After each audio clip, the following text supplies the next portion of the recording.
E aí eu via bastante ali nas escolas e eu conseguia me colocar como papel do professor de ter uma turma indisciplinada ali que você fala, porra, tá fugindo do controle aqui e os meninos fazendo bullying, tratando uma situação muito séria como se fosse uma brincadeira tal, e os professores não conseguiam se controlar. Então é por isso que eu lembrei do tema da É, e, disciplina ali, e, e né? esse tema da disciplina, você só constrói se de fato tiver intencionalidade. E você constrói disciplina com os combinados e sendo implacável em relação a algumas questões. E é como se você não pudesse deixar passar. É como você tivesse que constranger um comportamento que é ruim, que às vezes você deixaria passar. Sabe aquela ideia assim? Tô dando a aula e tem alguém que tá fazendo uma coisa que é pequena, e eu deixo passar essa coisa pequena, e essa coisa pequena que era só falar com um do lado, jogar uma bolinha de papel do lado, vai se tornando uma coisa tão comum e tão normalizada que depois eu não consigo.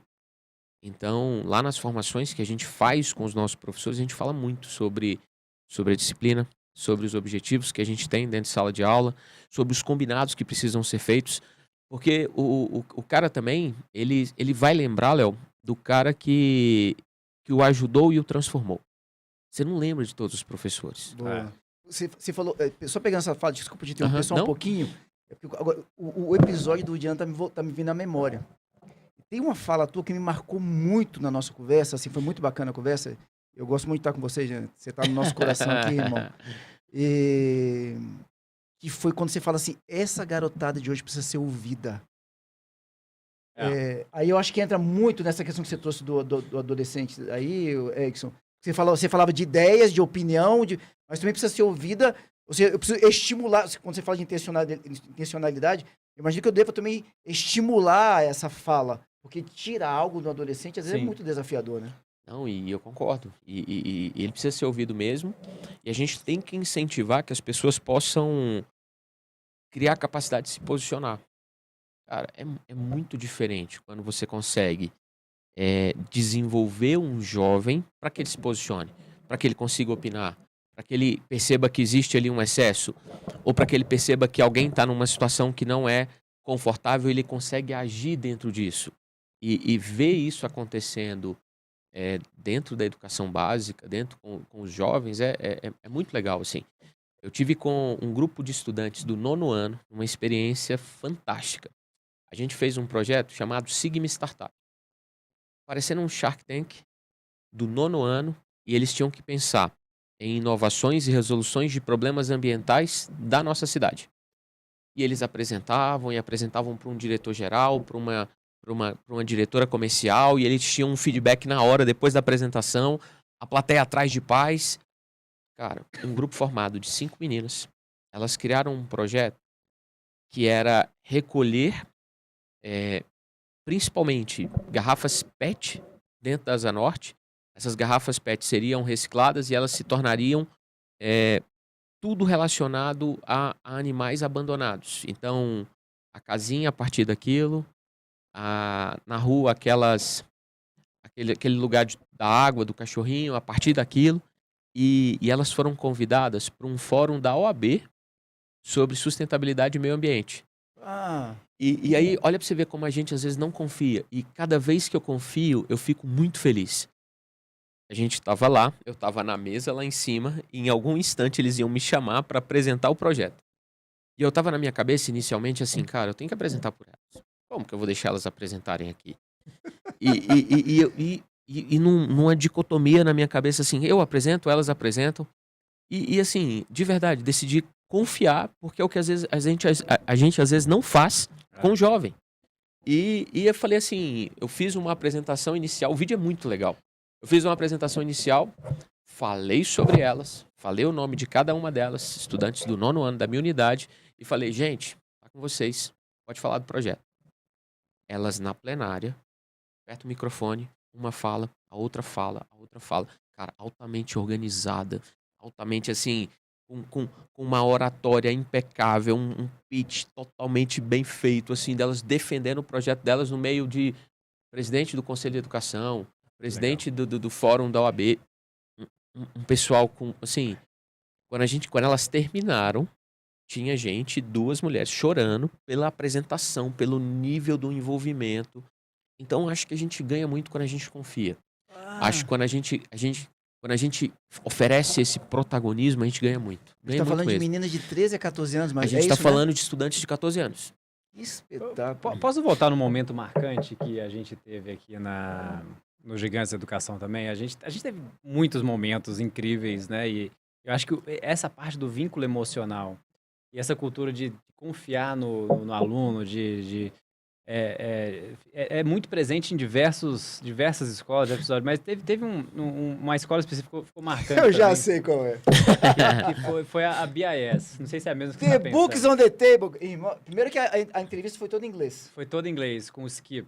Né? Cara, O que Skip e a Shirley, mas foi, assim, essa do Skip foi emocionante. emocionante mesmo. A gente saiu daqui mexido, né, emocionalmente falando. Foi em inglês. Qual que é a história ali da BIS, só pra gente voltar?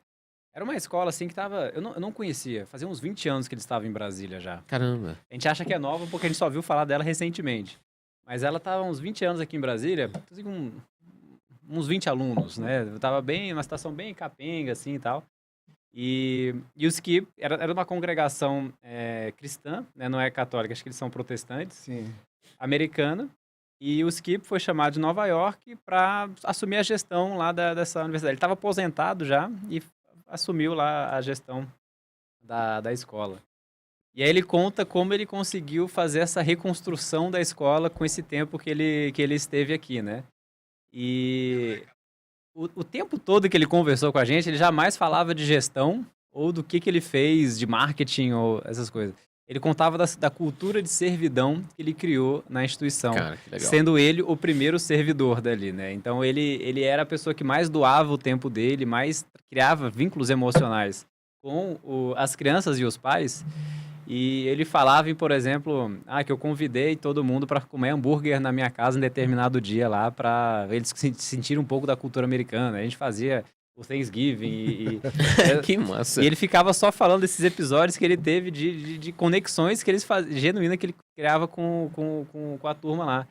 E foi assim que ele foi construindo de volta a escola e hoje tá ali tá sem vaga e eles não conseguem mais ter espaço suficiente para trazer aluno, né? De tão popular que ficou a escola. Mas é bem impressionante assim, a cultura que ele conseguiu criar e foi marcante aquele episódio, né? Muito marcante. E a emoção que ele trazia, assim, de falar sobre como ele conseguiu construir. Mas aquilo. imagina, você vai deixar seu filho lá. Eu recebo, por exemplo, na minha escola, estudantes de 2 anos. Você tem noção? É. E na minha vida inteira eu fiquei muito pouco próximo do infantil. E, cara, hoje é o lugar que eu mais aprendo.